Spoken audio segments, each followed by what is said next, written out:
I held a ruler against the corner of the wall. To my shock, the same wall measured over 30 degrees off at different points. I couldn't believe my eyes, so I poured a glass of water on the floor. It instantly split into two separate streams. Something was seriously wrong with the house. I grabbed a measuring tape. First, I measured the width inside the house. Then I went outside to measure the same spot. I froze. The inside was 3 meters wider than the outside. My daughter suddenly said she felt a chill. She ran back inside to grab a sweater, but she never came back out. I stood at the door, thinking she was just playing around, but when I opened it, her clothes were there. She was gone. That night, I went downstairs to turn off the lights. The clock said 10,034. My daughter was lying in bed playing shadow puppets. Suddenly, an unfamiliar shadow appeared on the wall. She flinched. I told her it was probably nothing. I turned off the rest of the lights and went back upstairs. My wife was already asleep, but I didn't notice. Those few minutes downstairs had somehow lasted almost 5 hours. I woke up in the middle of the night, restless.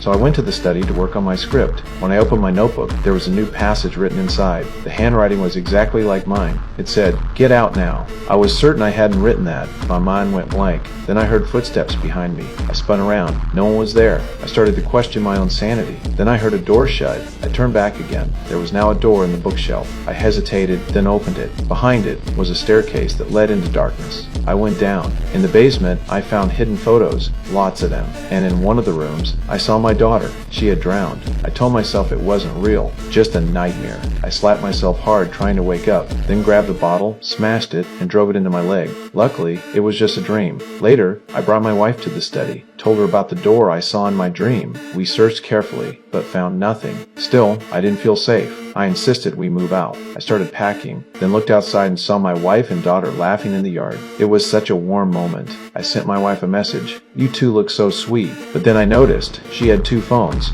and my message went to the second one. So who was she texting on the other? I showed her the phone. She accused me of invading her privacy. We had a huge argument. She stormed off and drove away. Right after she left, I looked back at the notebook. The same message was still there, now with an extra line. "It's too late to leave." Then the house started to shift. I opened a door on the second floor. It led straight to the living room. The house had become a maze. To keep track, I blocked a door with a chair, but when I turned around, the hallway had grown by dozens of meters. My heart raced, but I found my way back to the study, and the door from my dream was now right in front of me. I knew my daughter was in there. I stepped inside, and the door slammed shut behind me.